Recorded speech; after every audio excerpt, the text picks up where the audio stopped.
I'm ready. I'm ready.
Welcome back to the Remote Control, everyone. Podcast where we cover movies, TV, music, geek news, geekiness, nerdiness, all that fun stuff. That's us here, the Remote Control. I'm Robert Slavinsky, the host. With me, as always, is Colton Bird. Licking your dad's ass. Delicious. So what's been going on, man? Working. We did some airsoft shit the other day. We did do some airsofting. We're still paying for it. Well, I'm still paying. You more so than me. I pulled a hammy. Yeah, well, that's what happens whenever you look like you. I did a nice shoulder shrug, maybe if you were actually good at playing airsoft. Oh, bullshit. How many kills did you get? 3. See, I don't need to keep count. 3? I don't need to keep count. 3? What's your KD? I definitely have more than 3 I did a kills. 360 no scope. Not playing Halo, buddy. We'll ignore what just happened. Yeah, definitely ignore. But, all right, use your words. There's a lot to go over this week. There's a lot of DC news. Before you do it, special thanks to Real D for sending us those clip-on 3D glasses. Yeah, Real D 3D company that does all the 3D films and everything. They sent us each a pair of clip-on 3D glasses because both of us wear glasses. So going to the movies sometimes and putting on those big bulky 3D glasses over top of your glasses is just uncomfortable. So fashionable, the swag drips right off you. So actually our buddies over at Nerdocalypse got a couple pairs themselves for the same thing, and he was telling me about it, so I reached out to Real D 3D. Actually, I didn't even reach out to them. I was commenting on Nerdocalypse Twitter post about it, and I was like, "Oh, awesome! How do you get that? Like, how did you get that?" And Real D, they were like, "You know what? You get 3D glasses." Yeah, basically, they were just like, "DM us your information." So I messaged them our information, and we got them in the mail. So thank you to Real D. If you guys do listen, hopefully you do. But thank you for that. Slid real cool into those DMs. So before we really get into stuff, like I said, there's a lot of DC Warner Brothers news. Last week we really had none. This week it's the other way around. It's completely the other way around. But we got some TV news. Unfortunately, I didn't get a chance to see The Walking Dead, so I'm not going to talk about the mid-season premiere of that this week. I heard it was pretty Walking Dead like. Ooh, that's interesting. There were dead people. There were living people. We got a lot of let's see, other stuff here. Stuff about Spider-Man, X-Men, some ass. Star Wars news about J.J. Abrams and the script, and so on and so forth. So we got a whole bunch we're going to go over. But before we get to that, I do want to say this here. The Hollywood industry almost lost one, probably, and I say almost lost because he survived, thankfully. But he, in my opinion, is probably one of the most inspirational men in Hollywood. Just the way that he has come up through his career, the way he started up to now, and just how he interacts and talks with his fans, and how he really pushes everybody to be the best that they can be. And it's just, I couldn't imagine if we would have lost this guy. I mean, he's been a big role model for me in the last probably 5-10 years. It's okay, guys. I'm still alive. I just pulled a hamstring. But he's somebody that I pretty much anything that he does, whether it's a movie or podcast or anything, I check it out. Some of them I don't like, so I don't continue watching or listening, but there's a lot that I do like that he's done. And I'm talking about Kevin Smith. Kevin Smith had a massive heart attack last night. He had a blockage in his one artery, which they call the Widowmaker, because 9 times out of 10 it kills you. Yeah. And he was doing a stand-up special in Glendale, Arizona, I believe. A lot of sitting and standing. What? Stand-up special. He's doing sitting and standing. Yeah. Get it? But he was doing a special. He was doing 2 shows that night, one of which was supposed to be recorded. I don't know which one was recorded or not, but he was doing a stand-up special. He did the first show, and there's a lot of reports from people who were there that said he looked completely fine up on stage. So after the first show, he went backstage, and this is from him. He was talking. He posted on Instagram and Facebook and Twitter like he always does whenever anything happens in his life. He talks about how he just wasn't feeling well, like he just didn't feel good. So he tried to throw up, and he threw up, and that didn't help at all. And luckily, his best friend's wife, Jordan Monsanto, who is also their manager for their company, for Smodco, she was there, as well as I think his assistant or her assistant were there, and they immediately called 911 and had an ambulance come, and they caught it in time. Like he did have a massive heart attack. Like he could have died. So, thankfully he's not dead yet. If you're not somebody that's ever really jumped in and delved into what Kevin Smith has done, don't wait till he dies for people to sit there and say, oh, he's been, he was such an inspiration. I'm telling you this now. He's still alive. He is a hell of an inspiration. Yeah, he does a lot of dick jokes. He does a lot of ass jokes, sex jokes, that kind of stuff. But the thing is he is an inspiration to a generation. From the time that he broke in with Clerks, basically spending 20 grand of his own money in credit cards, to now where he runs a podcast empire, and literally, he travels the country to theaters and sells out every single one he goes to. And it's not because he's just funny, because he's funny as shit, but it's because of the inspiration that he brings to everybody, and the hopefulness, because you can see a fat kid from New Jersey, was able to do what he did, and it makes you think that, a fat kid from Pittsburgh, Pennsylvania, like myself, can do anything that I want. And, this podcast wouldn't be here if not for him, because he's the one that really got my gears moving and my head moving, and that's when I went to Colton, and then, Colton and I decided to move forward with it. So, yeah, check his stuff out. His movies, some of them are hit or miss. You either Clerks, love him or hate him. Just Clerks. But I love 99% of his movies, and most of his podcast stuff he's great at. So I'm just happy that he is alive still. I'm happy that we'll get to see some more things that he'll be doing in the future. We're getting Jane Silent Bob reboot this coming year, 2019. That's right. So I'm looking forward to that. That's going to be fun. So that's going to be pretty silent, actually. Well, he will be. He always has one monologue in the movie. But all right, so I'm going to move on now. It's like me on the podcast. I'm silent, except for that one time I talk. Except for that one time that you actually do talk. I'm going to move on now. This week, talk about what I did a little bit. Was a lot of work. Did a lot of working this week, but samesies. Yeah. But the one day I was driving home, and I kind of was flipping through the stations, and there's one station I remember when you told me about this. From West Virginia called CLG. I don't know where I'm going. We get it this far up here? Yeah, I get it. It must be like Morgantown. Yeah, I think it's from Morgantown. So, I'm flipping through, and sometimes I listen to it because it plays music that I've never heard before, or sometimes just more modern day music, because the rock station from Pittsburgh that we get here as well plays the same 45 songs. Yeah, it's like every day, late 90s, early 2000s. Yeah, I mean, and then they sprinkle in a little bit of like indie, and then you get modern stuff. Yeah, and it's very rare that you get any of that. Mostly it's the 90s and early 2000s stuff. And you're it's just a huge Sublime fan. Yeah. If you love Pearl Jam, listen to that station. The big reason why I listen to it is because it's the home of the Pittsburgh Penguins. That's where all their broadcasts are on. So I listen to that channel. Mark Madden, don't forget Mark Madden. Mark Madden, yeah, super genius. But anyway, getting second to Bob. Second to me. I was driving home, and it's just one of those things that sometimes I hear a song and I'm just like, oh, that's pretty cool, and sometimes I just no, screw that, and I jump away from that station. So I hit the station, and I'm like, I started to hear some music, and I was like, what is this? So this song that's about to play here is a song that I just discovered from a band called Pop Evil, which, first of all, Pop Evil is not that good of a name. I do like to make fun of them for that because it's a ridiculous name, Pop Evil. It doesn't sound hardcore. It sounds like they did the soundtrack for Ash vs. Evil Dead. Yeah. But this song is called Waking Lions, and I dig the song. I really do. It's a very modern, mainstream song. There's nothing special about it.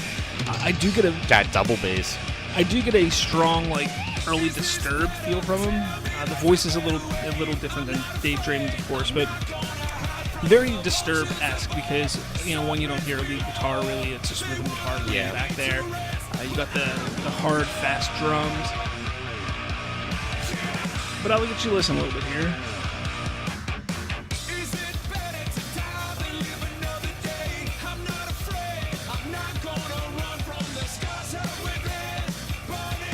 So this is pretty much where I broke in, I heard the music, the song coming through about here. I was like, damn, yeah, this is pretty cool, a little hard.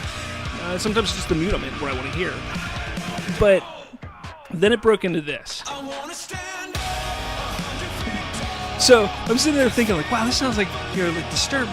Wait a minute, what is this? Wait, damn it, Nickelback, get the fuck out of here. That's exactly Go back to Canada. I was like, this definitely sounds like Nickelback. They basically took Disturbed and Nickelback and smushed it together and made a song. That's what it sounds like to me. I dig this song. I tried to listen to 4 or 5 other songs from Pop Evil.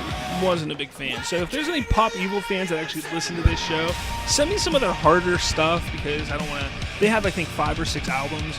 Oh, yeah, that's going to be a lot to listen to. I don't really want to go through all of them, so if you are somebody that likes Pop Evil, send it to me. If you don't want to hear some of their harder stuff, some of their softer stuff just isn't for me. But it was funny, I brought this up to Colton the other day, and I was like, hey, listen this out, or check this out, listen to this. And he starts listening to him, like, you hear a little Disturbed? He's like, yeah, I hear. I was like, all right, now tell me, at that part where I think it turned into Nickelback, I was like, tell me who you think this sounds like now. And without a hitch, he was like, it sounds like Nickelback. And I was like, you're fucking right, it does. That's what I thought, too. So, but again, that was Waking Lions by Pop Evil. Just a song that I listened to this past week. Reason why I bring up music is next week we're going to do an episode of the Remote Control where we talk about some of our favorite covers. Top 10 cover songs. Top 10 cover songs. We're going to talk about that kind of stuff. And Colton contributed and actually made a topic. Yeah. This was all Colton's idea, so I'm kind of proud of him. Good job, buddy. Yeah, I did something. I was allowed to sit at the dinner table this evening. So that's what's going to be going on next week. Now, obviously, that wasn't a cover, but I wanted to talk about it. You never know. All the research going into that list, I've discovered a lot of songs that were actually covers. Yeah. Well. Microsoft video game news. Microsoft's Studio 343 Industries is going to do another major update for their Halo Master Chief Collection 4 years after its release, which is kind of surprising. What would they add, though? It's not that they're adding; they're fixing the bugs finally. After everybody's done playing it. Actually, I'm kind of pumped about it. I jump on every once in a while. I have a buddy who solely plays that. He plays no other game but the Master Chief Collection. I jump on it sometimes. Halo's good, but really, he doesn't really like modern games. He plays more of the Super NES stuff, generation. But I don't know. I'm kind of excited. It might make me jump on for a month or two. Yeah. Just because I enjoy Halo from time to time. I jump on every once in a while now, but when I jump on, it's normally to play single player. Just because I really enjoy the story of Halo. That's pretty much of Master Chief. It's the story of Master Chief. Not necessarily. It's the story of Halo franchise. I'm not taking Reach. I'm not taking ODST. Take those out. It's the story of Master Chief. Or is it the story of Cortana? No, because she dies. Spoiler. But does she? I don't know. I didn't really play too much of 5. Well, there's your problem. So that they're doing a pretty big update with that. I think Microsoft, what they're trying to do right now, they're trying to separate themselves from the competition, from Sony. The big problem is, the Sony versus Microsoft, the Xbox versus PlayStation stuff. They're kind of right now, what's better? And last generation with the Xbox 360 and the PS4 or 3, PS3, people bought more Xboxes than PlayStations because they had the titles. The system, despite the Red Ring of Death, had fewer problems than the PlayStation because they had all their hacking problems and stuff like that, and they still do, and their network issues. So people bought the 360 more. Then they completely flubbed on the announcement of Xbox One, where Sony kicked ass with their announcement with the PlayStation 4. And honestly, to me, being an avid Microsoft Xbox fan, huge Xbox fan, when I watched that announcement for the PS4, I was like, holy shit, I want a PS4. When they did the announcement for Xbox One, I was like, yeah, I want to get one. That's and that's coming from a huge fan who's had the first Xbox up to the current generation. All two of them. Yeah, all three. I have three now. Well, yeah. Two at the time, yeah. But I was one of those ones, like, I was never a big PlayStation fan. Just I never liked the controller. I didn't like a lot of the games. I felt were just carbon copies of another game that came out prior. Like there was nothing that interested me. I'm not a big RPG fan, so that's what people got the PlayStation for. I was more of the action game fan. I love party games also, and the original Xbox has, in my opinion, one of the best, if not the best party game to ever come out. Wii Sports. Wii Sports. Look, Wii away. Sports. Look, Nintendo has done some pretty fun party games. You take a look at Mario Party. Mario Party. There you go. Mario Party is a good game, or a couple of them more. Some of them are pretty bad, especially the latest one was horrible. Mario Kart, a great party game. But when I don't even consider that a party game. It's really not. It's not. But to me, my favorite, and this game took what was so great about Mario Party and just took away the bad, which the bad part of Mario Party is the board. You get rid of the board and just do the mini games, a great freaking game. You're going to smack me with a hard D&D, aren't you? But I think the best, the greatest from still to this day was Fusion Frenzy. That game was so much fun. I played it for hours upon hours upon hours upon hours, and it was a blast. And that was like that. The first Xbox had so much. Like it literally had Coder. It had what? Coder. Oh, KOTOR. Coder. Not Coder. KOTOR. Coder. Knights of the Old Republic. Star Wars Knights of the Old Republic, which was a great game. 1 and 2. 1 and 2. It also had Jaded Empire, which was basically the same type of game. And we're gonna remember the Xbox 360 started the Mass Effect series also. Yeah, my actual favorite gaming series. And Microsoft they had it going on for them, and when they flubbed up with the Xbox One announcement, that's where things started to go bad for them. And they've tried to fix it. They couldn't do it. They're at a point now where it's like, okay, we know where we stand in the community right now.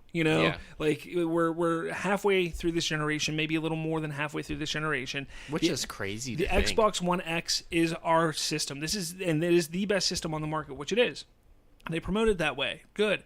But now they need to bring the fans back, and they need to show the fans, and not just the fans of Xbox, but video game fans as a whole, like, look, we fucked up and we know this, so not only are we going to make sure that the games that are coming out from now on are fixed, but some of the most important games that have come out in the past we're going to make sure and we fix as well. Like Sunset Overdrive. They're also going to be fixing what I heard is Skyrim, because there's been a lot of issues with the Skyrim re-release and stuff like that. So like they're looking at fixing things that fans want to hear about and play. So I give them a lot of credit for that. Look, you haven't lived till you bought Skyrim 7 times and played it on the Switch. You played it on the Switch? Really? Motion controls are kind of cool. Yeah. I just wish Nintendo would get away from motion controls. Let's see. Another video game news, or game news. This isn't really a video game. But it looks like there is a new AR game similar to Pokemon, or Pokemon Go, that's going to be coming out. Go Pokemon Rangers. That's not it at all. I know, I tried to segue you into it. Yeah. You were taking a vocal pause. But I hated Pokemon Go. So am I going to be excited about this? Do I want I want to be excited about this, but I don't know if I can. And I only think I want to be excited about this because of the content and because of what it is, and that is Ghostbusters. You know, like Who they're you gonna making an call? AR Ghostbusters game similar That to would be cool. Pokemon Go, and I think it could be cool, but it wasn't just because Pokemon Go was Pokemon that I didn't like it. I just Yeah, because you haven't had a life. there just wasn't anything interesting about it. I knew it was going to be a gimmick, and you can listen to one of my early podcast shows that I did with Brian Keppel He who shall not be named. and Rachel prior to this Yeah, iteration before of our I was podcast. on it. And I talked about it. I told them, I was like, this is ridiculous. Like, nobody wants to play. Like, yeah, people love it right now, but it's not going to last. And they're like, Yeah. no, you don't know what you're talking about, Bob. It's gonna be big for a while. Fast forward 3 months. Yeah, and it's, people still play it, but it's not. Not nearly as No. much as it was. So, again, I don't know if I'm excited about that. Yeah, are you? Ghostbusters, maybe. I'm not going to travel for it like you should. Yeah. Well, just drive really slow in your car. Yeah. I would be more interested. There was one when Pokemon Go first came out. There was going to be a horror AR game where your house would be a haunted house. Like, just for sheer jump scares and shit like that. And I was interested in that, but I don't think it ever came to life. Yeah, there's a lot of... AR is going to be cool in like 5 years. I've AR is said gonna be cool. augmented reality is the future of gaming. I really believe that more so than... Once it jumps from mobile, it's going to be cool. more than VR. And I do. I think AR is the way of the future for gaming. I just don't think they're doing it right. It's not the right thing to do with the Pokemon stuff or that. Pokemon was a good leaping stone. It got a lot of people's attention for it. Yeah. As much as you hate to admit it. Yeah. HoloLens is where it's at. HoloLens, once that gets, because you can buy it now, but it's like $1,200. Yeah, But just poop out Microsoft's $1,200. Microsoft's HoloLens is really what should be pushing everything, and I think that's where it's going to go eventually. And I don't think that they're going to be their next iteration of Xbox going to be like they did with the Kinect. Like when you buy the Xbox, it's going to be $5,000 only because you get the HoloLens instead of $2,000. You know, like they did with the Xbox One. It was like this system could be a $400 console, but we threw the Kinect in there, so now it's $500. And the And nobody wanted Kinect the is Kinect. literally like discontinued. Yeah, it's not used anymore. So. Yeah. No, like they don't even manufacture. Yeah, I know, it. yeah. Like it's fucking awesome. Yeah. All right, jump to the TV. Gotham returns this week, which I'm pretty excited about. And while the ending of the first half of the season had us all smiling with the return of Jerome, it appears that we will not see his character until the second episode. So not this week, but next week of the mid-season. No. Which is kind of upsetting because he's one of the best things of that show. But I tell you what, this season has been kicking so much ass that I'm okay with that. You know, Are you? Just save it a little bit. Are I you just though? can't wait to see this season has been so good. Like probably the best comic book TV or comic book show on TV right now. Whoa. This season. Taking Arrow's place. Taking Arrow and Flash's place this season. I'm saying this season. You know, this season has been this season of Gotham has been better than any other show, comic book wise, on TV. It looks like HBO is opening up a real-life Westworld attraction for only 3 days, though, at South by Southwest, or That's depressing. as it's called, SXSW, March 9th through the 11th, but only for those who are registered. So Oh. that's disappointing. But April 22nd is when Season 2 starts, which I'm really pumped for because Season 1 was badass. So I'm looking forward to that. Iris West Allen suits up as a superhero for the second half of the season for The Flash. So there's a Yay. picture that released of Iris West dressed up as a superhero. It looks like there's going to be something to do with a villain who can transfer powers from one person to another. My guess is what's going to happen is they're going to somehow transfer Barry's powers to Iris, and Iris is going to be the Flash for a day or two or something like that weird. So that's my guess. If you were a superhero, Bob, what would your costume look like? Just a Speedo. Really? No, I have no idea. I've never thought about that. That's it. I'd be a cowboy with no shirt, a vest, and assless chaps on. That doesn't surprise me. I would. One bit. Netflix has surprised us with a trailer for an upcoming show, which is completely original. Yeah, not really. No, they surprised us this past week with a trailer. And somebody was like, check this out, Facebook thing, check this trailer out from Netflix. And I was like, this has got to be fake. This can't be real. Like, Super fake. would have heard about this, So I click play, and it's going through, and it's just this family who they're walking together, and they're in space suits, and they're walking towards a ship, and they're talking. There's a narrator talking about the future and exploration and stuff like that. Kind of had like a Star Trek-ish feel to it. I'm like, are we getting a Star Trek show on Netflix? Like, what are we getting here? And it ends up being that it's a remake remake. It's a reboot of Lost in Space. And I am absolutely excited about this. Because, Lost in Space, old, 60s, 70s TV show that was just horrible. It wasn't good, but it was a good concept. And then good concept, messy in practice. Yeah, was it the late 90s or early 2000s? There was no, it was in the late 90s.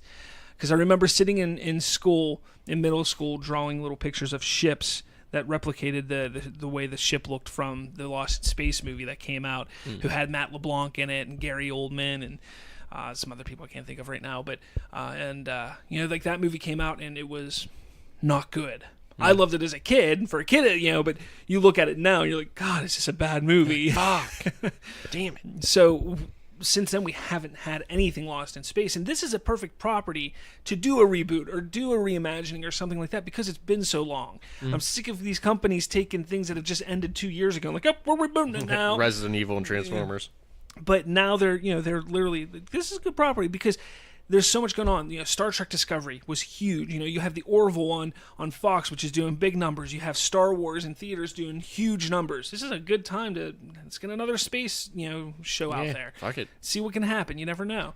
You throw enough stuff at the wall, something's going to stick. And, this is the third attempt at Lost in Space. Maybe this, the third time's their lucky time here. Use your words, Bob. You really flubbed that sentence up. So, still without a new contract, Laurie Cohan, who plays Maggie on The Walking Dead, has signed up for a new ABC. Wow, my notes. ABC pilot drama. It's a drama. No. It's interesting because she doesn't have a contract with The Walking Dead. She found out that Andrew Lincoln, Norman Reedus are making thousands and thousands more than she is, and she's like, I want to make what they're making. And rightly so. I mean, she has just as much of an important role in the show as those two do, probably more so because Norman Reedus is a piece of shit who can't act at all. And, Andrew Lincoln, while, he is the star of the show, they're kind of, with the recent events of the show, they're kind of taking away what really drives his character. So, I don't know. Yeah, it's kind of crazy how that works. But... I think that I think they're going to pay her the money. I mean, it's not unheard of anymore. Back in the day, it used to be unheard of where an actor would be on 2 shows on 2 different networks and stuff like that. Today, it happens more than you would think. It's whoever's going to pay me at that point. Yeah, and if they can get the schedules to work out, if The Walking Dead shoots, from January to June, and then she can go and do her show, that other show from June till November, whatever. Then you get a month off. Exactly. So we'll see what happens. Be interesting. Looking forward to it. Let's see. We got a tease from Aubrey Plaza for the upcoming season of Legion. I cannot wait for Legion. God, I still think that's one of my top shows from last year, if not the top show. I still need to finish it. Yeah. American Gods was rivaling that show for a while and the best show last year, but the last 2 or 3 episodes of American Gods of season 1 just was horrendous, and it was so anticlimactic at the end. I think Legion pretty much took number 1 show last year for sure. It was an amazing show, so good. You need to watch it. All right, jump to movies. There you go. So I didn't do as hard of a jump this time. It looks like... Are you a big James Bond fan? Yeah. See, I love James Bond. When I was a kid, I used to sit...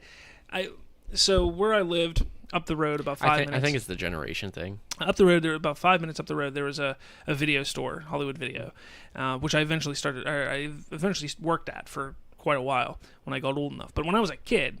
My mom, not every weekend, but, every couple weekends would take me up there. Hey, let's go run a movie, a video game, or something like that. So there was one time on TV, I don't know, TCM or AMC, some TV channel, which was around in the mid-90s, had a James Bond marathon. So I said the Hollywood Video for a reason here. I'll get to that in a second. But they showed a James Bond marathon, and it was in the school year. And... I was only able to catch bits and pieces of each, each one that they were showing because it was on for 2 or 3 days. So I get home from school and watch 1.5, and then come home the next day and get to watch 1.5, or then the next day my mom wanted to watch them, so I couldn't watch anything, so I didn't get to see them all. So my mom took me up to Hollywood Video, and the one time she was like, hey, find the James Bond movies you want to watch, because she knew that I was really digging them. So, I literally started watching every single James Bond, and my mom took me up there for a couple weeks, because, I would get 2, and I'd watch them, then she'd take them back. Then the next week I get 2. So my mom literally did that for a few weeks. Like, I literally got, everyone, I watched every single James Bond movie on VHS. That's how far back it's going, buddy. This is before DVDs. Do you know what VHS are? Do you know what they are, Colton? I know you're like 12, so... But you feel good about yourself? I do. Good. I'm gonna tear you down in a couple minutes. So, I went through I absolutely fell in love with James Bond. So much so that I fell in love with your dad's ass. I got so many of my friends in on James Bond as well. Then what really helped was the release in 1996 of the movie GoldenEye. Was probably either a fetus or like barely alive. But that movie came out, and it, Pierce Brosnan was the new Bond, and everybody was like, "Whoa, this is crazy!" I watched that movie, and besides the crazy sex part with he and Famke Janssen in that movie, which to this day I still think is really hot yet really disturbing, but but it was like one of those movies as a like an 8-9-year-old kid, 10-year-old kid, I was like, wow, this is great. This is so good. They're doing butt stuff. I was 10 years old in 96. They're like, he's peeing in a girl's butt to make a baby. And then GoldenEye came out on the Nintendo 64, and then that just made me even a bigger James Bond fan. So, like, my love for James Bond has just grown. Then there was the 2 or 3 more horrendous Pierce Brosnan James Bonds. And then that's what I had. That they were horrible. And that's why I'm not a James Bond fan. You had Denise Richards in one of them, which she was hot at the time, not so much anymore. You had Halle Berry in one, which, again, at the time, she was hot. But, that's what they went off of. They were like, we're going to get hot girls, and that's what's going to sell the movie. And then just do ridiculous stunts and stuff like that. I think there was even one where Lucy Liu was in it. I was like, she's not hot at all. What the hell is this? Like, what is your life? But, they really pushed for, the tech side and the sex side. That's what they were trying to sell everything on. So it kind of really got bad. And then they were like, well, we're going to kind of soft reboot this with Daniel Craig. And I was like, this could be interesting. Daniel Craig, at the time, I only ever saw one movie with him in it, and I checked it out. I can't remember what the movie is all of a sudden. I had it there and it's gone. Anyways, I watched the movie and I was like, yeah, I think he could be a good Bond. Everybody, the outcry, oh my God, a blonde hair, blue-eye Bond, that makes no sense. He should not be blonde, like, who cares? As long as he can bring on the character. Plus, he wasn't sexy. When you look back at the James Bond, Pierce Brosnan was a sex icon for a while. You had Roger Moore, who was a sex icon. You had Sean Connery, who was a huge sex icon in his day. You had the Timothy Daltons and the Lazenby's, whatever his name was. They weren't like sex icons, but they were good-looking guys. Daniel Craig, I mean, I guess there's some people in the world that probably thinks he's a good-looking guy, but he's more rough. He's a rough, gruff kind of looking guy. So there's a huge outcry for it, and I really dug. Like, from that moment, I was like, yes, Bond is back. Like, finally, like, it got something. There was a hot girl in that one, and there's been a hot girl in every one, but they didn't focus on that aspect. I'm not saying that I don't want to see a hot girl in a movie. I want to see it, but, Bond to me is just... It needed to be a good action movie, to keep my attention, because the stuff that I loved from the 60s and the 70s with, the old Bonds, what always got my attention was just the fun of the movies. And what brought the fun as a kid was not the hot girls, because I was, 8 years old when I'm watching this. Yeah, I had an interest in girls at a young age, but you didn't understand boobs. Exactly. I was understanding the fun of the movies, like the Jaws fighting, that Jaws character and just from there, that's what I really enjoyed. So that's what I felt like it was getting back to, but not just fun on the ridiculous side, but fun on the side. Like, this is good action, So that's what we got. So that's why I'm such a big Bond fan, which did this whole story just to get to this. So, being a huge Bond fan, I'm excited about the upcoming film. Daniel Craig is coming back. which I'm thankful for. There's been a lot of talk that he's not going to come back. After every single one he does, he's like, I don't want to do this forever. I don't want to do this forever. Yeah. And then he ends up coming back. And here we are doing it forever.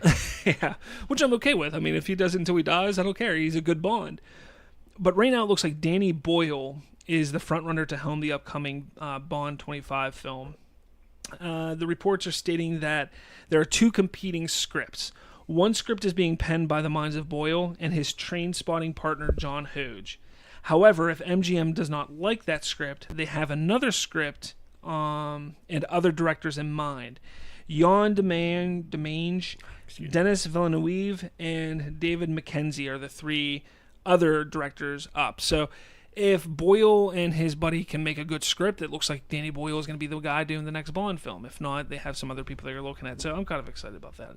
You not being a big Bond fan, I can understand. Have you watched any of the Daniel Craig ones? No. Casino Royale is still my favorite. It is such a good film. From start to finish, it's a good film. Even though there's like one part where you're like, oh, the movie's over, and then there's still another half hour to go. Yeah. But besides that, it's a really good film.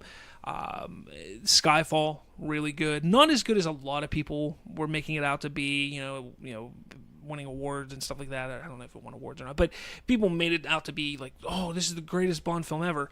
I really enjoyed it. I still think Casino Royale is better, though. Mm-hmm. So, that's me. Where are we at here? Jurassic World 3 has been announced already. Yeah, no, I saw that, and the second one hasn't come out yet. It's due to come out in 2021. Look, Jurassic World, good movie. Again, not as good as the numbers say it was, but it was a good movie. It was enjoyable. Jurassic World 2 looks bad to me. It's probably going to do the sequel thing. It's going to do a Transformers thing where they're just going to milk it until they can't milk it anymore. Well, that's what studios do anymore. And then they're going to reboot it almost immediately. Yeah. You're right, probably. Mm-hmm. Probably. Okay, here's another question. Were you a fan of the Sonic the Hedgehog series? More so than the James Bond series. I'm talking about the video games, not the TV show. Did you ever watch the Sonic the Hedgehog TV show? I watched a couple episodes of it. It was horrible. That was horrendous. The Sonic the Hedgehog games. You want to talk about my life? Watch that show. Watching or playing the Sonic the Hedgehog games were a lot of fun growing up. Again, before your time, basically, but you did get a lot of them in, a lot of horrible games. I didn't get any good ones. You got all the horrible ones. But, 1, 2, 3, Sonic and Knuckles, those were good. Sonic 3D. Yeah. Those were good games. They were a lot of fun. What about Sonic Boom? Yeah, no. I haven't played a good one since then. Honestly, half the games that come out aren't even finished. Yeah. Like, they're so buggy and glitchy. And honestly, like, there's 3 of them that they didn't even finish. Well, what do you think about a live-action Sonic the Hedgehog movie getting a November 15th, 2019 release date? A live-action Sonic the Hedgehog. Like, what are you going to do? Get a little baby hedgehog, paint him blue, and tell him to run across the floor? Boom, 5 seconds. Put it on Facebook. Wait, can we do that? Can we hurry up and do that first? Let me lay this out here for you, okay? Hold on. Let me clear off the table real quick before you lay it. All right. Cool. So, video game to film adaptations. Normally suck. They can't get ones that are based in reality. Correct. Assassin's Creed. Oh, no, they had Assassin's Creed. That's just how Assassin's Creed is. They can't, Prince of Persia I thought was good, but it wasn't great. I think it's probably one of the better ones that have come out.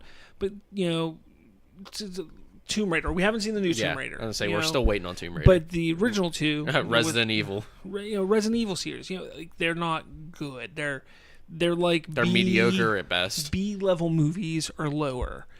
And the Mario Brothers movie. Oh yeah, that's the best one ever, man. Woo! Yeah. Whew. I think they should just remake that movie. It not off the game, off the movie. It ranks right up there with Dragon Ball Evolution.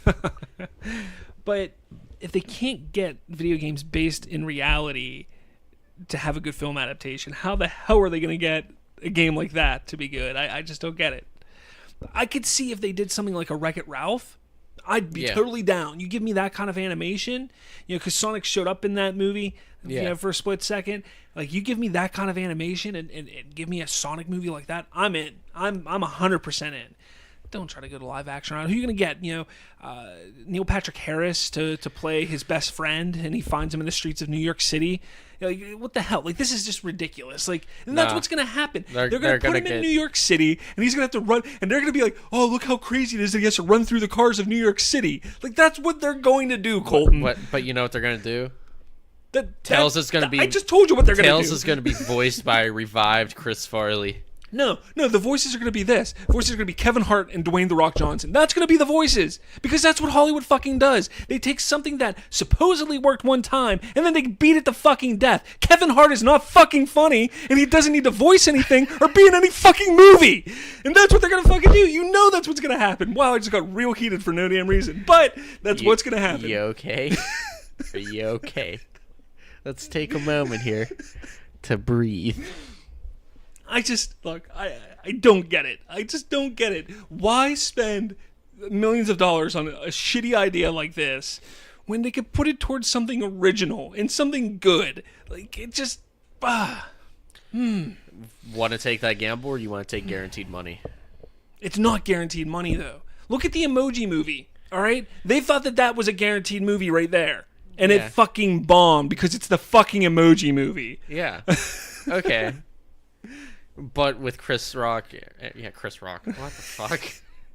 With the Dwayne "The Rock" Johnson. Yeah, all rocks are the same. Kid Rock, Chris Rock, The Rock. Yeah, Chris and Kevin Hart. Like, how many movies have they been in that are like superstar movies? I get it. Jumanji was huge, and that police one was huge. I get that. Whatever. But who fucking cares? Kevin Hart's not funny. Just leave him out of it. We don't even know if they're going to be casted. I just started freaking out about it for no damn reason. But that's probably what they're going to do. Yeah. We're going to see Chris. What the fuck is happening to me? We're going to see Zac Efron come into that movie too. Seth Rogen will be involved somehow. And Seth Rogen's going to be smoking pot in the background. Yeah, exactly. And just laugh. It sounded just like him. Like, come on.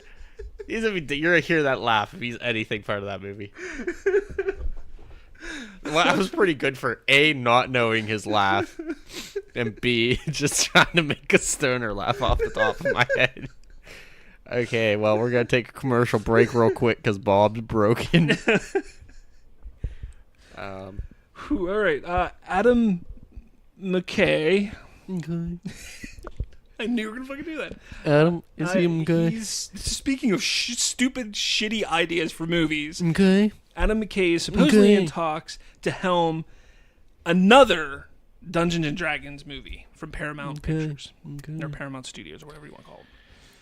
As long as there's like 14 different endings, I'm okay with it. It's like a make your own movie thing, and you got to pick the scene after the end scene. Like, what would you do? Did anybody watch the Dungeons and Dragons movies from the 90s? No, but dost thou even hoist? It was atrocious. Like, why? Okay, I get it. I just was like, hey, it's a good idea to do Lost in Space. I haven't made one since the 90s. It's a great idea. Woo! This is not a fucking good idea, because you know who they're going to get in it? Fucking Kevin Hart and Dwayne "The Rock" Johnson. I want Jack Black to be in that movie. He will be too. He'll be a bard. The Blackish Jack will be his Jack name. Black is going to be the villain in the Sonic movie. He's going to be, Dr. Robotnik. Like, that's... Like, I actually like Jack Black, though. So I'd take him in some movies. But and Tenacious D will do this. I also like Dwayne "The Rock" Johnson. I just don't like Kevin Hart. I just want Dwayne "The Rock" Johnson to become self-aware and drop the people's elbow on someone in one of his movies. Now, this is a terrible idea. Come on. It's D&D. I mean, I guess they figure, okay, nerds and geeks are huge right now, so let's find all the nerdy and geeky things in the world and make movies out of them because we'll make some money on it. I just don't see how this is going to be good. Why haven't MILFs become a thing then? What? MILFs. MILFs? Yeah, because geeks can't get real girlfriends, so they hit on each other's moms. We should make a movie like that. Mothers. No, just call it MILFs. MILFs. Mothers I'd like to make a family with. Star Wars Talkness. J.J. Abrams confirms that the script for Episode 9 is complete, and it looks like they will begin shooting in late July. Oh. So you looking forward to Episode 9? Yeah. I'm trying to work up some hype for the Han Solo film. Also, I just saw on Facebook, it looks like, maybe it was Twitter, but it looks like the novelization for episode 8 hints towards the fate of Leia. So that was actually, it's kind of a smart move on their part to sell the book, if that's the case. Because people are not going to be like, I got to go read the book now, you know? Yeah. So, but it's interesting. We'll see what happens. I still think that they should recast. I do. I just feel like... I think she should have died in 8. Well, so do I. But I think they should, since they didn't go that route, I think they should recast. I think they should bring somebody in. It doesn't need to look like Carrie Fisher. Just somebody who has that presence that would work for Princess Leia. And you would have to obviously make sure, just good story writing, good storytelling. You would be able to know, okay, that's Princess Leia, or that's General Leia, or whomever. Here's my thing, though. Everybody had a fucking meltdown at episode 8. You can't do that. They should be able to do that, though. But that's not their fault. That's what Carrie Fisher would want, though. Like, if you really, if again, I don't sit here and act like I know Carrie Fisher. I never met her. I know Carrie Fisher. But the way I look at it is, she was somebody who loved the character. And she wouldn't want the character written off screen. She wouldn't want the character, killed off in the distance. She would want the character to have, a good fitting end to to her story, like completely. And whether that's recasting or, putting in Billie Lourd and doing some CGI work to make her look like, Carrie Fisher, doing something like that, I think is important. And I think Billie Lourd would be the best choice to do that, to just have her be the stand-in and then CGI the rest, just because I think that would mean a lot to her. Obviously, she doesn't look old enough to play her, but you know what I mean? Like that, to me, like that would be something cool to do.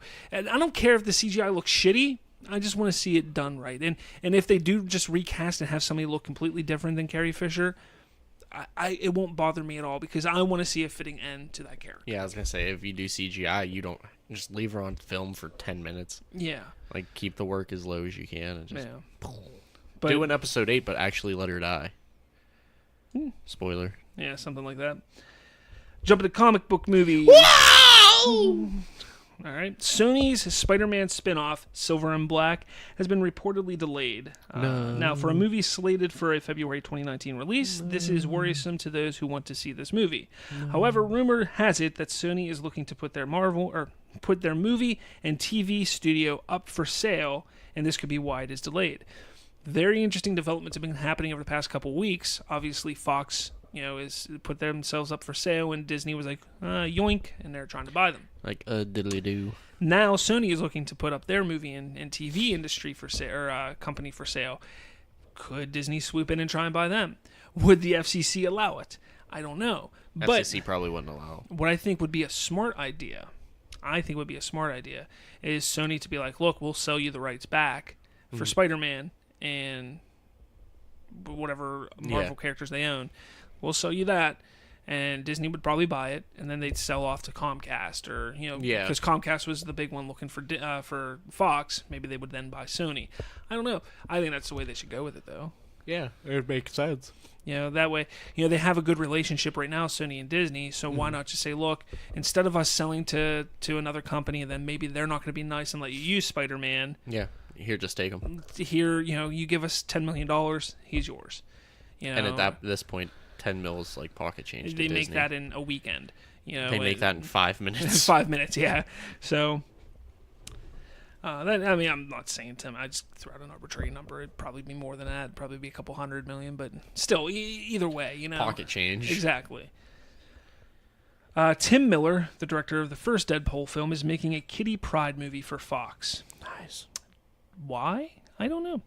Anywho, Ellen Page, who played Kitty Pryde in X-Men: The Last Stand and Days of Future Past, is absolutely interested in reprising the role. Fox is trying to sell off their damn property. They're like, we're going to sell. And I get that it should be business as normal. They got to continue making money until the sale goes through, which we're still looking at probably another 12 months until it goes through. 1 year. But when you really sit there and think about it, like, stop screwing over Marvel. Because they know Disney is buying it. They know that Disney's probably going to want to put the X-Men in their universe. Stop not just screwing over Marvel, but confusing all of the fucking fans. Plus, who the hell wants a Kitty Pryde movie? Like, that's not going to be interesting at all. You don't even know who Kitty Pryde is. What's her power? No, I don't. But fuck you. It's just turned into a Bob bitch fest again today, I guess. No, honestly, I just don't see the need for a Kitty Pryde movie. We have Deadpool, we have X-Force coming out, we have the next X-Men movie. Your dad's sweet ass. But look, X-Men Dark Phoenix is coming out, and Deadpool. Well, no, it goes Deadpool 2, then X-Men Dark Phoenix, and then they're talking about they're going to be filming X-Force. What about New Mutants? New Mutants. So that's supposed to be coming out as well. Yeah. So like, I just don't get it. I don't know. By the time You're racking your brain by too the time hard. this movie got scripted and filmed, the purchase would be done and completed, and Marvel would probably shelve it anyway. Disney would probably shelve it anyways, not even release it. That's the way I look at it. So what's the point of wasting the money to do it? Just like Silver and Black. I mean, Silver and Black from Sony, like, just don't do it. Nobody wants to see it. If you're going to sell off your property, don't even bother. Don't even waste like your time. That's the way I look at it. But continue on with Fox and their X-Men universe. X-Men Dark Phoenix may take the wind out of the sails of Marvel's upcoming Captain Marvel film. So, Captain Marvel, we know the Skrulls play a large role in who Captain Marvel is, where she comes from, and her story and everything like that. Well, it looks like the Skrulls are going to play a big role in X-Men the Dark Phoenix, which, again, is still not part of the Marvel Cinematic Universe. Yeah, so it's just shit. Just like we had 2 Quicksilvers, one in the X-Men and then one in Avengers Age of Ultron, we're going to have 2 sets of Skrulls. Don't shit where you eat, people. It just... Why? Like, it just bothers me. As long as it's a good movie, I guess I won't care so much, but, sometimes it's just... Don't confuse people. You're not going to confuse me. You're not going to confuse my friends because I can explain to my friends what's going on. But the random people, the people who don't really know the comics as well as I do, they're going to be like, what the hell? What happened in Superman 53? I don't know. Well, don't know the comics all that. X-Force, like I was saying, looks like it could start filming before the Disney and Fox deal was finalized. So, again, just stupid because... Unless they decide to put X-Force in the MCU, there's no point in doing it if the sale is going on. It just makes no sense. All right.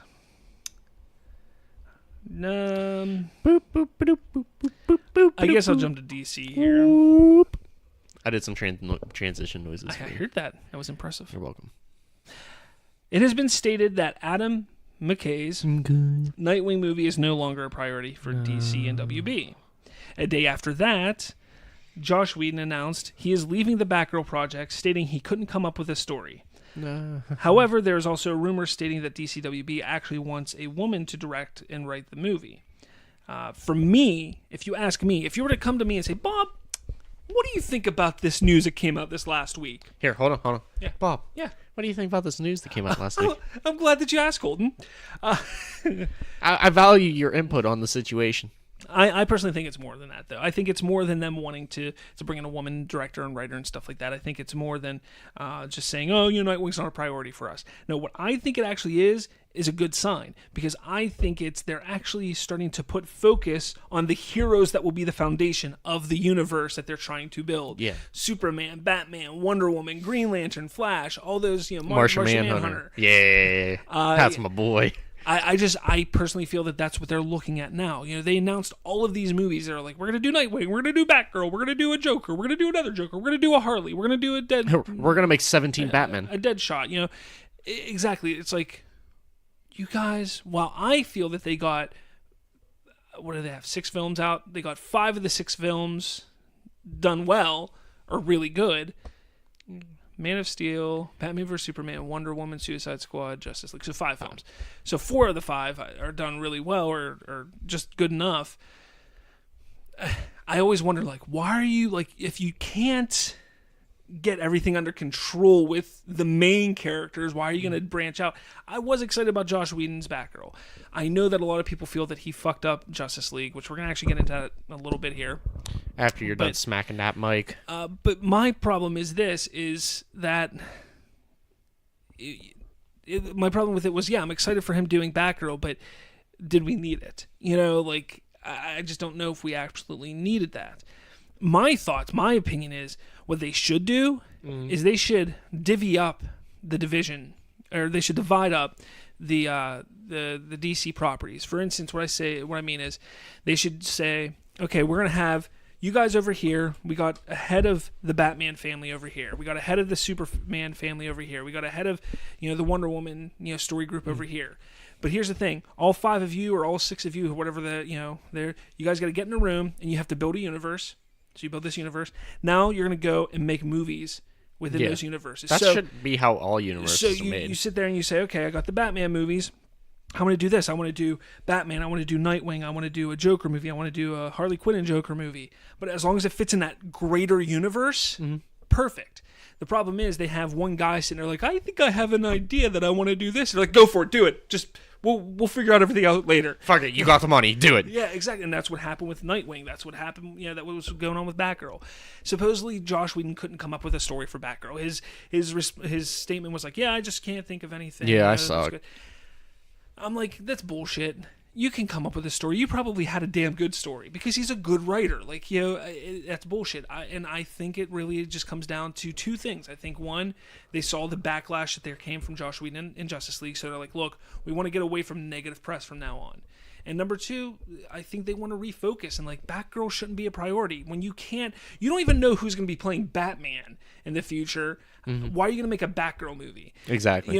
Same with Nightwing. You don't know who Batman's going to be, but you're going to make a Nightwing movie? Come on. Yeah. So, I am the Night. That's just my opinion on it. I am Batman. Now, it also looks like that there's been some turmoil in the DC universe. No. After news broke about Whedon leaving Batgirl, there was a post on Vero's social. Now, this Vero's social network thing, Zack Snyder has a stake in it. He's always, if you want to see anything from Zack Snyder, you go on Vero's social. But there was a post by Vulture, the magazine Vulture, and it posted a link to their article about the departure of Josh Whedon. Now, if you go and look at that post on Vero, you will see that there's 2 people who liked the posting. One being Zack Snyder. Nice. And another one being his longtime friend and DC Films photographer, Clay Enos. Someone's a little salty. Does this prove there was actually bad blood between the 2 regarding Justice League? Because, again, we all believe or under the impression that Zack Snyder left Justice League under his own, because his own terms. His own terms because of what happened with his daughter. I always question that because his wife, Deborah Snyder, never left the project. And I've said this in the past. I understand that, people deal with people grieve in different ways. The problem is, Zack Snyder, he's the kind of person, and he even said this, he likes to dive into work and do things, and then he says, but it wasn't working for me here. Okay, I can see that. But with news that has been coming out over the past couple weeks and couple months now that, all right, now it looks like Snyder was actually fired from the project, almost 9 months before the movie came out. It looks like Snyder, showed a cut of his movie. They didn't like it, and that's when they hired Josh Whedon to start the rewrites. And then they decided to just do away with Zack Snyder and have Josh Whedon do it. Josh Whedon and Zack Snyder, they're both professional men. They're not going to talk bad about each other on, to reporters or on camera or anything like that. That's fine. But another thing that speaks volumes to this potentially being a huge issue and that there was bad blood, Zack Snyder has yet to see Justice League. Being somebody who is an avid filmmaker, who loves film, who his fingerprints are all over that movie. Who literally made the first 2 movies of that trilogy. And his name is on it. To have not seen that movie yet is kind of, there's something there. There's something more than what we've been told. I'm not putting anything, I'm not trying to say, he wasn't grieving for his daughter's death. No, I'm sure he was. Oh, by God, here comes Zack Snyder with a chair. But I feel that, they did him bad. They really did him wrong. They did him dirty. Yeah, they should have allowed him to finish the movie. Yeah, that's always proper etiquette. So, let people finish. Do they really think, if you sit here now, do you really think it would have made less money than it made now? Because it It did not meet expectations. They were hoping for it to be $1 billion movie. What, 700 million? That's all it made. I think 8. It made less than BVS, which made 8.5 or something, or 805 or 850 million or something like that. So it made less than that. Personally, if you ask me, I probably would have gone and seen it another 10 times if I saw Snyder's cut. Yeah. I'm not saying that would have been a whole lot more money, but you take that into account and how many other Snyder fans and all the people who petitioned, and maybe they would have all gone and seen it another 3 or 4 times. That would have bumped it. That would have bumped it up. So...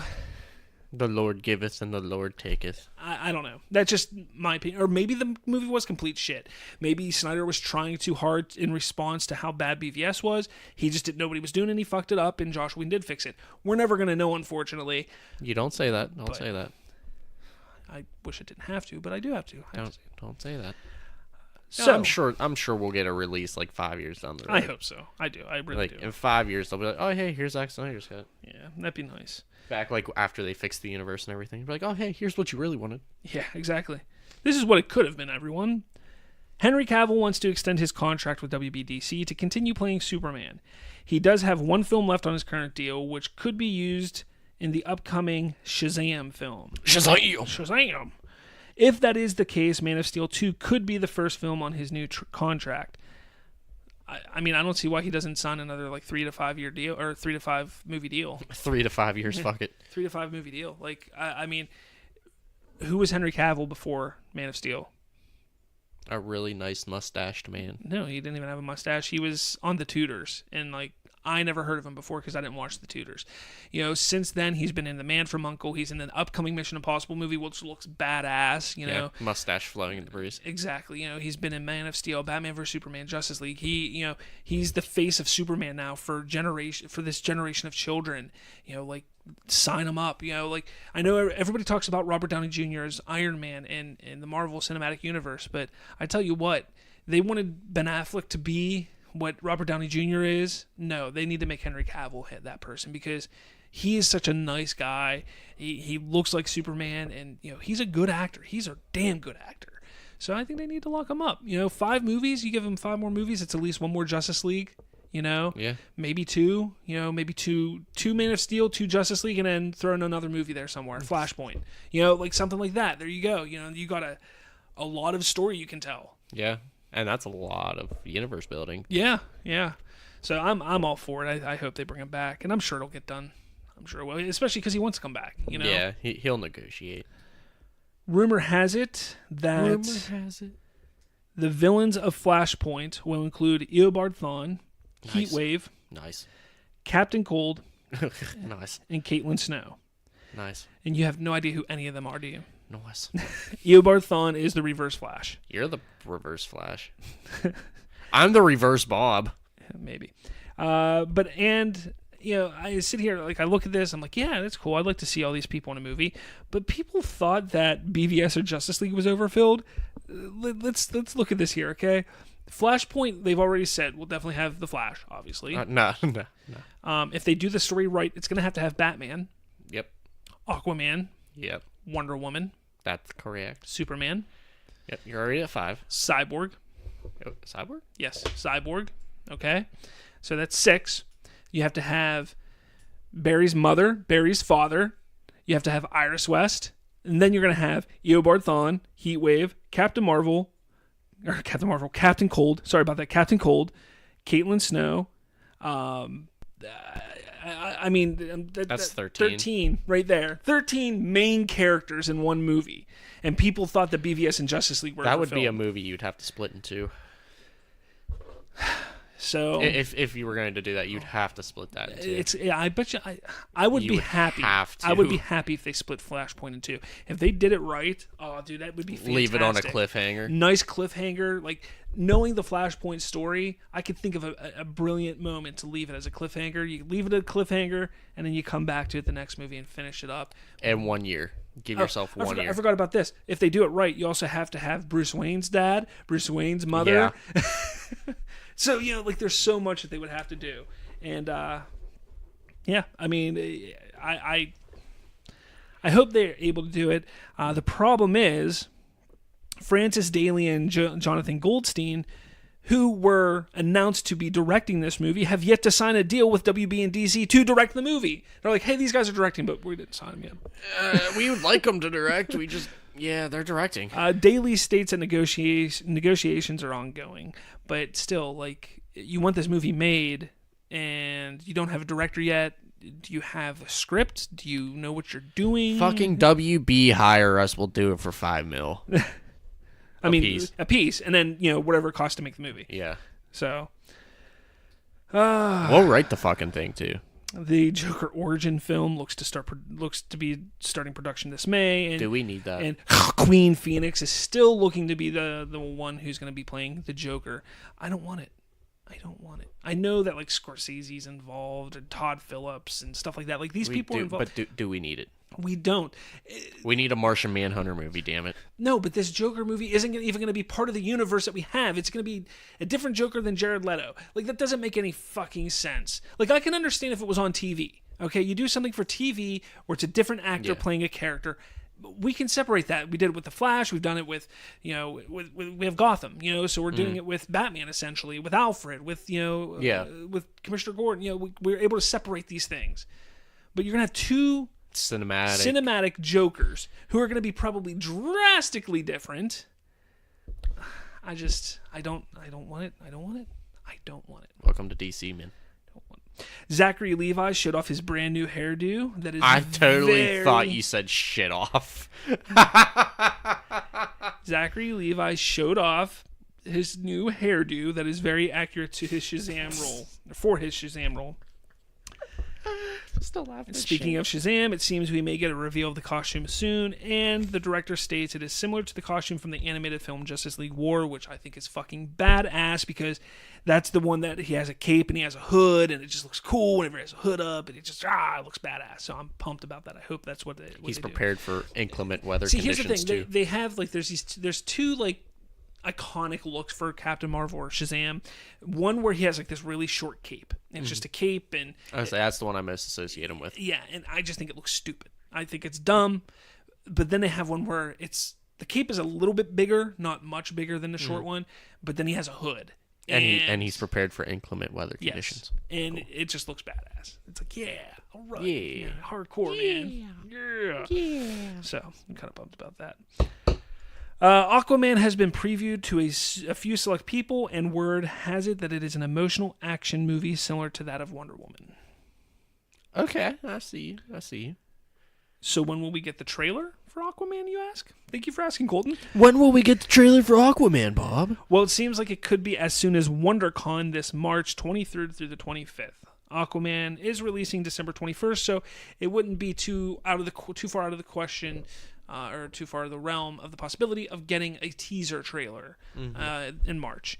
I don't think we're going to get a full-length trailer until Comic-Con, San Diego Comic-Con in July, but I think we could get a teaser right now. Why not? Just give us something. Just a little tease. Just put the tip in. Just a little bit. Just a little tip. Wonder Woman 2 will reportedly have Cheetah in the film, and WBDC is looking for a high-profile star to take on the role.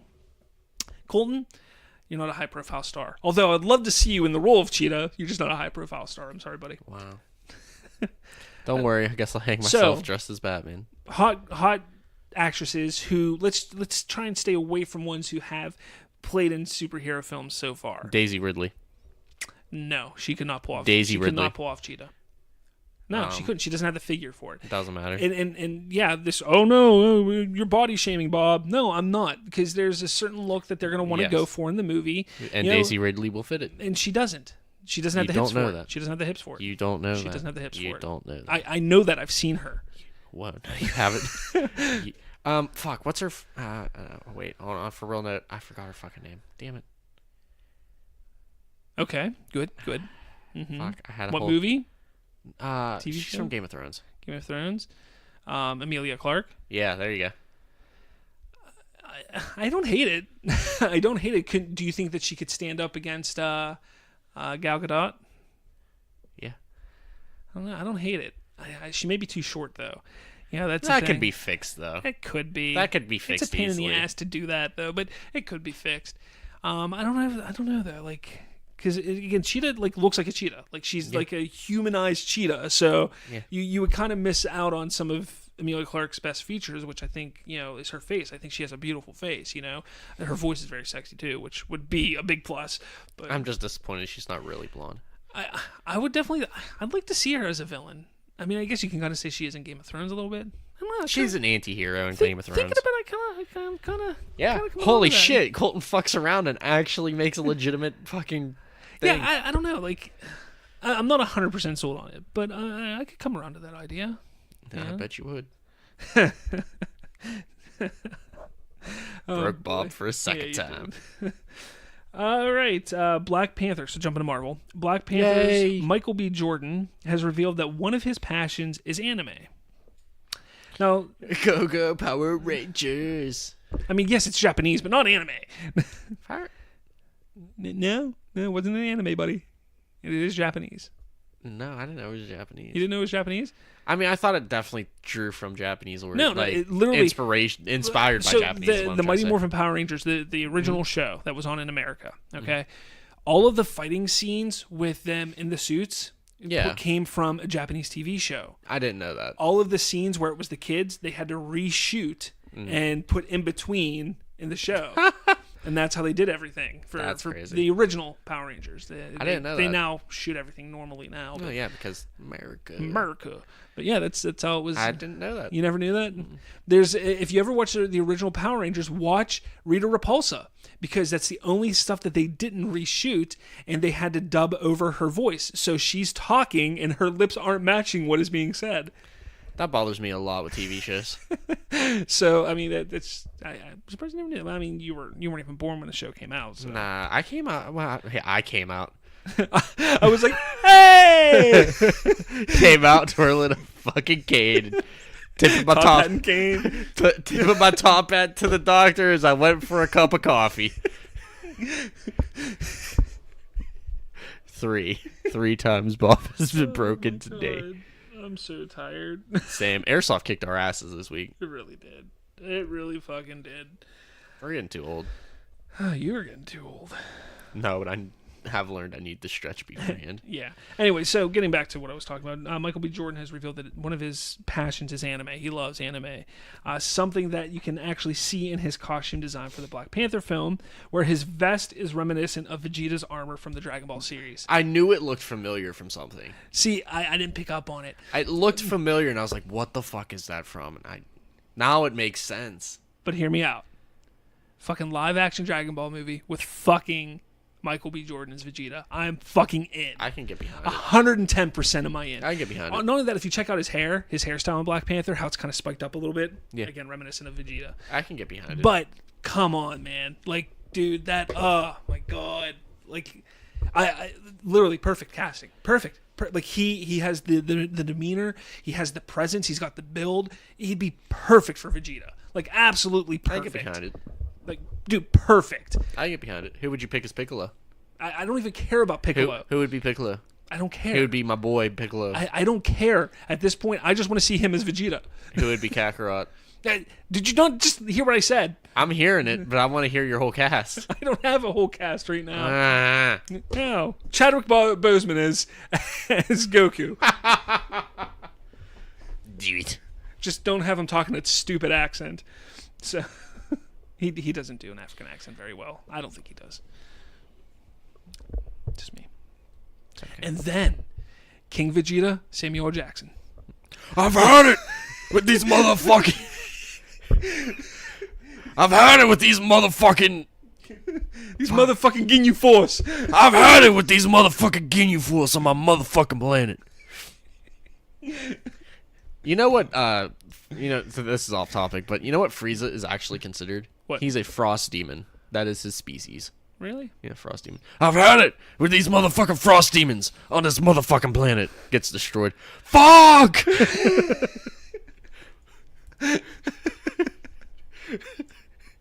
I can get behind that. All right.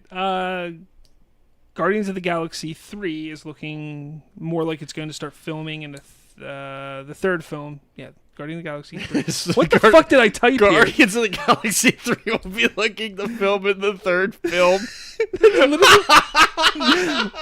Literally what I typed here. Literally what I typed. But it looks like it's going to start filming in 2019. There's also an interesting Twitter conversation. Conversation.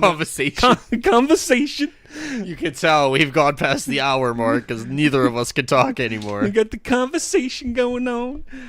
We got a conversation between James Gunn and Mark Hamill regarding... I was just going to bring that up. Not regarding anything, really. It was just... Mark Hamill wants to be in the Guardians of the Galaxy. Basically, he was just like, hey... I added you on Twitter and I DM'd you. That's how Twitter works, right? And they were like, yeah. And so it doesn't really mean anything. It'd just be kind of cool if they, Mark Hamill's in it. Just see Luke Skywalker floating in the background.